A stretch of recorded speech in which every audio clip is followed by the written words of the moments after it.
Yeah, I'm ready.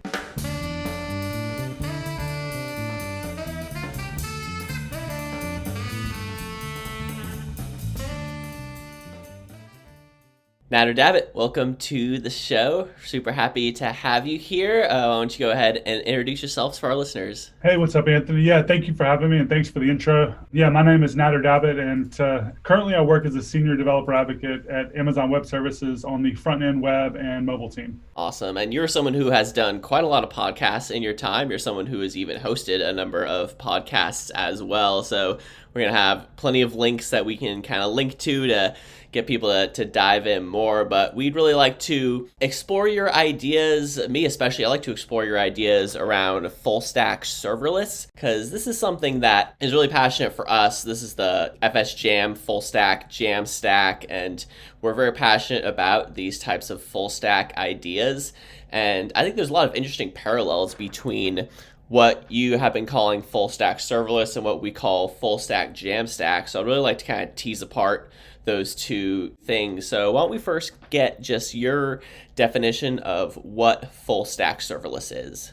I think the idea of what full stack serverless or even full stack cloud is kind of the idea that front end developers, the whole front end and development environment has changed quite a bit over the last few years. And there's been growing complexity, but there's also been a big improvement in tooling. But at the end of the day, a front end developer is typically building out a user interface. We're calling an API, and we're going to be, fetching data and then rendering it to the screen. We're going to be dealing with things like authentication and stuff like that on the client. But at the end of the day, we're working with other people's APIs. And I think what we're starting to see in the cloud ecosystem, and a lot of these things are falling into the category of serverless, and that's kind of why I kind of call it full stack serverless.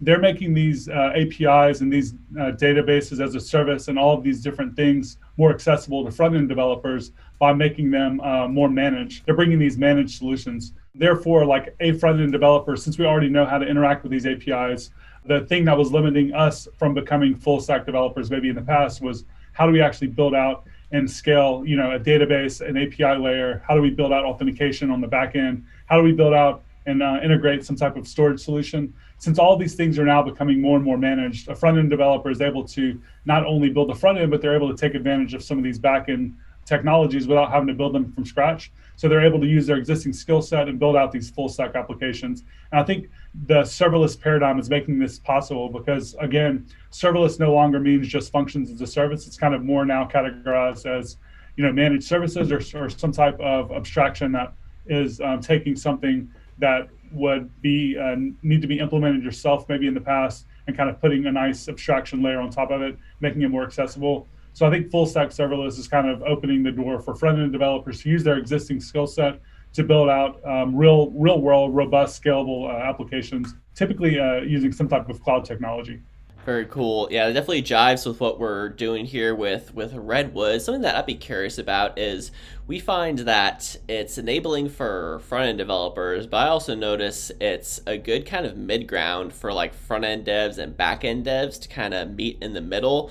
So I'm curious if the stuff you work on, if you also see kind of back-end devs who see it as a way to get more connected to the front end, or do you think it's really just kind of front-end devs coming in through these technologies? No, I mean, there's certain areas within these different systems that require, in certain circumstances, a back-end developer's expertise to kind of really understand how to do more advanced things. So I think like back-end developers especially thrive in these type of situations. I think the real benefit is it's not only for front-end developers. Back-end developers are kind of able to more quickly build stuff. But like, let's take, for example, DynamoDB. That's a technology that I kind of work with a lot. If you're a front-end developer, you can, probably use some abstraction on top of DynamoDB to get up and running and build out maybe a CRUD application. But once you start getting into more advanced scenarios and you need to take advantage of like different data access patterns using DynamoDB global secondary indexes, sort keys, and things like that, it becomes a little more advanced. A back-end developer would probably be able to spin up this full stack application using these technologies. But when they were then faced with this more advanced scenario, they would probably be able to solve it a lot faster. So kind of the way I kind of look at it is like with React Native, which is a different abstraction that I kind of have specialized in as well. I've noticed that JavaScript developers are able to, get up and running really quickly, building out a cross-platform mobile app using React Native. But a native developer is the one that would always need to be around to kind of come in and solve the really tough issues where you needed to bridge native code to JavaScript. I kind of see the same thing in a serverless environment or a serverless, I guess, workflow, maybe even a team that focuses in building this way. Like you have maybe some developers that are able to build full stack serverless by understanding the front end layer and understanding how to take advantage of some of these APIs. But you might also, of course, need to have a backend developer around, because when you start running into these more advanced scenarios, you still need someone around that kind of understands how to do this. And they would become, especially important there. But also feel like the backend developers can focus on more important stuff. Like they're no longer just building out CRUD APIs. They're no longer just building out basic stuff over and over, like building the same authentication layer over and over. They're now able to focus on more important tasks and maybe more business differentiating things than they would in the past. So I don't think it's like people sometimes hear this and they're like, oh, is this going to take away the job of a backend developer? No, I think it's going to make the backend developers even more important while making the front end developers more useful and able to do more things. But it also is, while it's lowering the barrier to entry for cloud computing for front end developers, when you come into this space as a brand new developer, it is just another thing that you end up probably seeing, and it makes the whole front end world maybe look a little bit more confusing, right?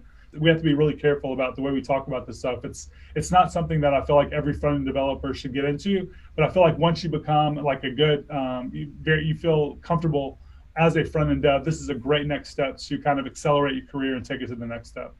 Yeah, that makes a lot of sense. Yeah, that's the similar thing here is that I usually say don't jump straight into these kind of like meta frameworks until you've already like played around a little bit with something like a Create React app. Everyone hears about these tools, but you have to really educate people about like what they're for and like why you would even want to use it.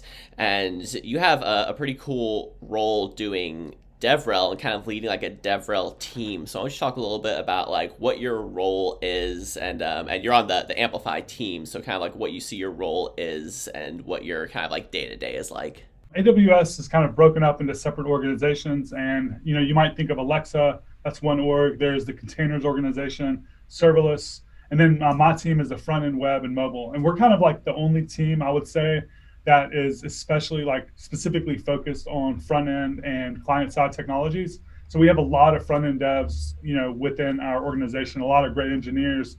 They're building out client side SDKs and libraries for front end developers, which kind of I think is something to throw out there, because when I think people think of AWS, a lot of times they don't really think about front end development.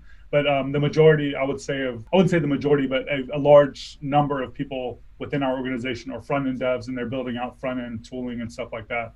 But when I started, AWS was a little over 3 years ago.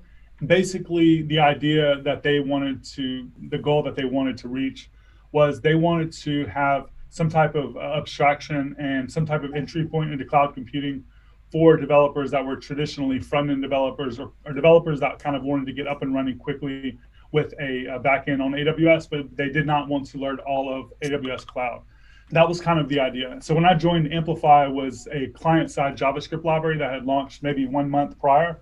So I joined in January of 2018. Amplify was launched in December of 2017, or maybe November of 2017. And at the time, it was just like a JavaScript client-side library.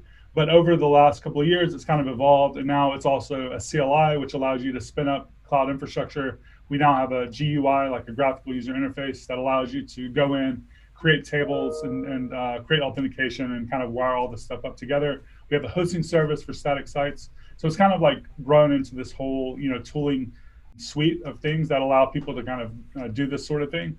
And, the role of a developer advocate, well, I joined as a developer advocate then, and I still am a developer advocate now. And, the idea, I think, depends on which team you're talking to, like what their goals are as a developer advocate group, or, as a developer advocate person. For us, it's kind of like changed over the course of the last couple of years. At first, no one really knew about Amplify at all. So we were kind of focusing on awareness. And ultimately, we want to build something that makes people successful doing the thing that we want them to do, building apps, easily. So at first, no one knew about it, so we wanted to kind of get awareness. So we've gotten quite a bit of awareness now.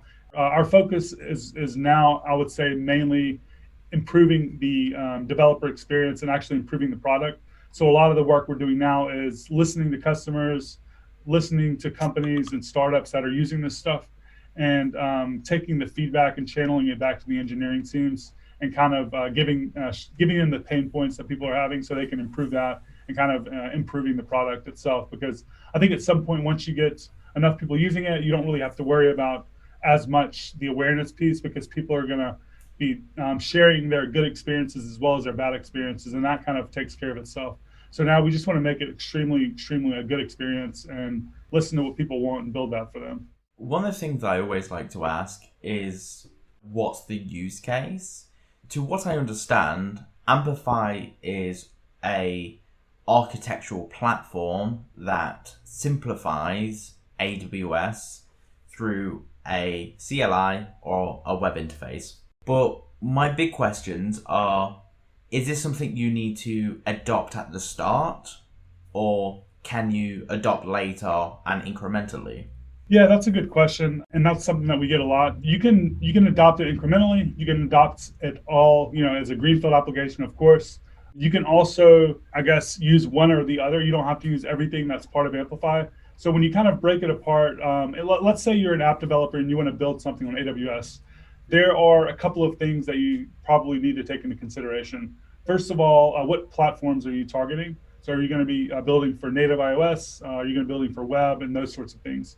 The next thing you might take into consideration is, how am I going to build my infrastructure and allow my team to iterate on that infrastructure? A lot of people, when they think of AWS, they might imagine going into the AWS console and clicking around and creating stuff. But in the real world, and most actual engineering teams in production and stuff, people are actually using infrastructure as code.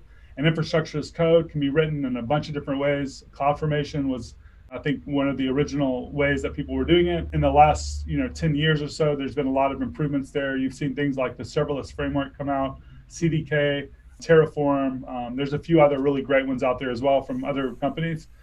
So what people are actually using now, in their actual production environment, for the most part, is some type of infrastructure as code provider.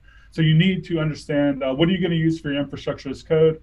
How are you going to then interact with those services once they're created? How are you going to iterate on those things? So when you take those into consideration, you kind of can now look at the tooling that's available to you. And that's kind of where we're trying to fit both of those needs. First of all, the infrastructure as code. If you're a new developer to AWS and you look at a CloudFormation file, you might see a file that contains 1,000 or 10,000 or maybe even 100,000 lines of configuration. When I first started and looked at that, it was extremely confusing. Not only was it verbose, but it was also confusing because I didn't know what any of this stuff meant or what it did. And I think a lot of new developers that come into AWS get that same confusion. So the goal for our team is to kind of abstract that away and make it much easier to consume. And I think another, like I mentioned earlier, Serverless Framework and CDK do a pretty good job of this. But with Amplify, you actually don't have to really know anything about the underlying services themselves. We kind of instead walk you through in a CLI interface, and also now in a graphical user interface. We give you more names that make a lot more sense to most developers. Instead of saying Amazon Cognito user pools and identity pools, which doesn't really mean anything to anyone if they've never heard of that. Something like authentication makes sense, right? So we're like, okay, I want to add authentication, and then we just do that for you. And then we walk you through a bunch of steps, or we might give you some default configuration, and then we generate that infrastructure as code for you. And then you can deploy that using an Amplify CLI command called push, and that just deploys your infrastructure. And then you iterate and you push, and then you're pushing updates from the CLI, and we generate all of that infrastructure as code for you. We deploy the services, and you're done at that point. And then you have the client libraries that need to interact. So when you're working with something like Cognito, which is authentication, or maybe you're working with GraphQL, Appsync, or something like that, you need to take into consideration when you're making an API call, how do you manage the tokens? How do you manage the refresh tokens and identity tokens and access tokens and all of that stuff? How do you authenticate and authorize a user on the server? There's a lot of things that are taken into consideration there. So the client libraries will take care of a lot of that work for you as well, both on the native platforms like native iOS and Android, as well as cross-platform So we support Flutter, React Native, and web. So the idea is kind of we're giving you the tooling both for the infrastructure as code provisioning and deploying, as well as the client-side libraries. And we're also combining everything into a category-based naming system. So not only are you working with authentication layer on the CLI, but you're also using the same naming convention on the client. So you're like understanding, okay, so auth matches auth, and I want to auth.sign in. Very declarative, and it's very understandable, I think, for most people. And that's kind of the idea, it is an abstraction, like you mentioned, on top of AWS, but it's a little bit different than I think versus if you look at some of the other abstractions that are, and I'm not going to say that one's better than the other. I think Amplify is great, but I'm also a big fan of Serverless Framework, Terraform, CDK. I think there's a huge pie, and I think it depends on where you are as a developer, what you like, what makes sense for you, and pick the tool that works best for the job. Yeah, and I think what Chris is also getting at is he's curious if you were to think of like what's a canonical kind of app you would want to build. Is it good for like a shopping cart or a chat app or something of that manner? Like, what is it that you would like actually want to build with it? I mean, we see all types of customers, building all types of stuff with it. Really, any app that you could really think of, you could probably build with Amplify. So Orange Theory, I can give you a couple of examples. Orange Theory is a fitness company. And the beginning of the pandemic, they had to kind of switch their business model a little bit to be having a remote version of their on-site, fitness. So they wanted to kind of have a way for people to exercise at home, but still follow along. They were able to build and deploy an application in about 2 weeks using Amplify. And this was something that they then scaled out to all of their customers that allowed them to exercise at home. So this was a web application, and this literally, it took them about 2 weeks to build. I met with a startup recently. They had an idea for a company. They wanted to build out something like, I would say, a combination of Clubhouse and Twitch. It's kind of hard to explain exactly, but they needed a combination of live streaming. They needed a combination of that along with a voice, and they needed a chat, and they needed it to be real time. And they were able to build out their prototype in about 3 weeks, and about 2.5 months later, they landed like $3.5 million in funding. So I think a lot of people that you see building with Amplify are looking to get something over the line quickly, and they also a lot of times are working with a small team, or they're a team that is new to cloud, and they want to just kind of get up and running quickly. And there are some limitations of Amplify as well. So let's say that you want to build out, I don't know, the next Facebook or something. You're probably gonna run into a point where you're gonna be limited by what Amplify offers. But under the hood, since Amplify supports CloudFormation or uses CloudFormation, you can extend what Amplify does. So a lot of times people will reach that limitation, and then they'll end up having to write their own CloudFormation. It is a little bit tough though right now, and that's kind of one of the focuses of this year. We want to make it extensible and kind of make it able to support all of AWS Cloud. But I think when you think of a data layer, that's kind of the main thing people are interested in when they're building an app. Like, how does my data layer look? Because when you think of a modern application, you kind of might take into considerations things like, I need to have like these types of data access patterns, but I might also need to have some type of real-time functionality. I might need some type of offline functionality. And how can I like build this using this data layer? Well, the main data layer that Amplify supports is Appsync, and Appsync is a managed GraphQL service. We have a bunch of large customers now using this in production. I think Ticketmaster was one of the first big customers that was using it in beta. And it scales out to like tens of millions of connected clients in a GraphQL subscription implementation. So a lot of people are using it for real time. And I think that anyone that needs to build out an application that needs real time, this is a great choice for it. And then since Appsync is a GraphQL layer, you can actually map your GraphQL operations to any AWS service, any underlying AWS database, but also you can map it to other third-party microservices.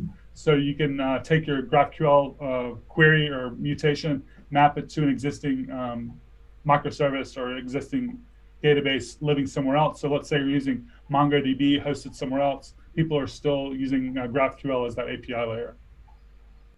So when you build an application, obviously, say we take a very typical application, how much functionality would you say Appsync and Amplify, well, it's just Amplify, handles for you? So, user logins is one, but obviously you said about subscriptions and live processing of data is another. Yeah. Okay. So when you look at like the AWS suite of services, there's like 200, I think, over 200 at this point. I don't know the exact number. We support like a small subset of those. So we support about, I guess, 12 different services directly. But one of the services that we support is Lambda, and within Lambda, a lot of people are using that as kind of the escape hatch into pretty much any other service. So like the main things that I would say people are working with would be the GraphQL API layer, a REST API layer, which is a combination of API Gateway, Lambda, and DynamoDB, or just API Gateway and Lambda. Authentication, which is Amazon Cognito, storage, which is Amazon S3, functions directly. So you can use Lambda functions for other stuff like triggers. So let's say someone updates something in your database, you want to trigger a function or whatever, you can do that. We also have hosting, so web hosting, static site hosting, stuff like that. We support machine learning services, so about a dozen or so machine learning services are supported from Amplify. I support, I think, one other one that's kind of interesting. It's XR, which would be like virtual reality, Amazon Sumerian. Haven't seen a lot of usage there. Don't understand, because that's kind of like in my opinion, not like something that a lot of people use in a real world application, for the most part. A few others, I guess, push notifications, PubSub. So yeah, but I would say like what to me, like the most interesting thing, not only about Amplify, but let's say like Amplify never existed at all. Appsync is the data layer. I think I'm super interested in ideas like Appsync, and I would really be interested and hopeful to see other cloud providers building these similar things, because I think they're super powerful. Because with a GraphQL API that is managed by a cloud provider, you have the ability to map any GraphQL operation to any of the hundreds of cloud services that are out there directly. And I think that this is something I'm actually putting together some talks and a blog post about, because when I first started using AWS, I saw all these really cool things, but I didn't know how to actually build APIs around them. Like, how do I actually use this machine learning service? It was really complicated, because me as a front-end developer, I'm always looking for the entry point. Like, how do I send a call to this thing, right? And it was really confusing, because the documentation at AWS isn't that good, in my opinion, in general, and a lot of other people's opinion too. It's not just my opinion. It's getting better for sure, but like to be honest, you have to be honest, right? Anyway, so like I'm interested, like how do I actually interact with all of these different services? Well, it turns out that GraphQL is like a perfect way to do this, because you can map your operations into Lambda, and from Lambda you can grant permissions to talk to pretty much any service. So I was able to build out, like for instance, a couple of weeks ago, I'm actually going to be releasing this hopefully soon, a really basic Clubhouse clone that I was able to get the base functionality up and running within about 2 hours using a service called Amazon Chime. And Amazon Chime, turns out all you need to do is flip on like an IAM permission from Lambda to be able to start interacting with it. So stuff like that to me is like super powerful and super cool. And I'm really excited about those types of data layers. So just really quick. So what you mean by Appsync is obviously AWS has all this functionality, multiple services, etc. And you use GraphQL as a way to programmatically talk to each of these AWS services. That's right. Yeah, we've actually talked about Appsync in a previous episode, episode 9. I had done kind of a deep dive into it because I agree with you. I think it's a really interesting technology, and it sits at a very interesting intersection of a lot of this stuff. And what I found interesting is how it seemed to have come out of the mobile world, but has become more of a thing that is being used by also front-end web developers. And you had actually tweeted about this once, how GraphQL is something that, a lot of mobile developers had been using, and now, some front-end developers are using. And I'd respond to that saying, like, I've never done mobile development at all, and GraphQL is like a huge part of my tool chain. So I'd be curious if you have any perspective on why these tools that were so useful for mobile are kind of starting to leak out into these other areas. Yeah, that's a good discussion point. I'm so like, yeah, for sure. When we first started Appsync, the main goal, and actually the main goal for our team was mobile. Like for a while, we were called AWS Mobile actually, and we thought that this was a perfect layer for mobile apps, mainly for the combination of the offline persistence layer, the real time, and the ability to send these smaller payloads across the wire, making it more performant and stuff like that. But I think that all of these performance gains and all of these features are very good for mobile developers, but they're good for any type of development, and the development experience that comes along with GraphQL is really good. So just by the simple fact that the sheer number of web developers is much larger than mobile developers, I think that we're just seeing that overflow of people adopting it because of that. And also a lot of people are building, responsive web applications that might have different data fetching and different type of views and stuff like that based on the screen size. So that also makes a lot of sense, I think, in those scenarios. But I don't know. I don't really have a good answer. I think that when you have something that works really good as an API layer, it doesn't really matter where you consume it. So web developers are noticing that, and they're just using it. Totally. Yeah, I was just kind of curious to ask you that because I know you've done a lot of mobile development in your time as well. You used to host, React Native Radio. So my first, you could say, adventure into AWS was with a mobile app. So yeah, I can see how we've borrowed a lot of this technology, and like it's also useful for the web as well. And then you go, oh yeah, so it is. And then we've started going down that way. My last question is, say if you're a small business or a hobbyist or, any type of business, what does it cost to use Amplify? Is it generous free tier on top of AWS, or just each product has its free tier, obviously? Yeah, so the Amplify toolchain and framework, all that's completely free. It's just open source tooling on top of existing AWS services. The only service that is Amplify that actually is a service that costs money is the hosting service. And let's say that you wanted to just connect your GitHub repository and host your static site or your website, then that would be a service that would have its own cost related to it. There is a free tier. The first year there's a free tier, fairly generous. But if you're interested in learning more about pricing, you can pretty much Google, Amplify hosting pricing, and that should show up exactly there. And then, when you're using Amplify, you're going to be using these underlying services like DynamoDB and Appsync and Lambda. So you would need to understand like which services your app are using, and then you could Google those prices or just go to the pricing pages and should show up.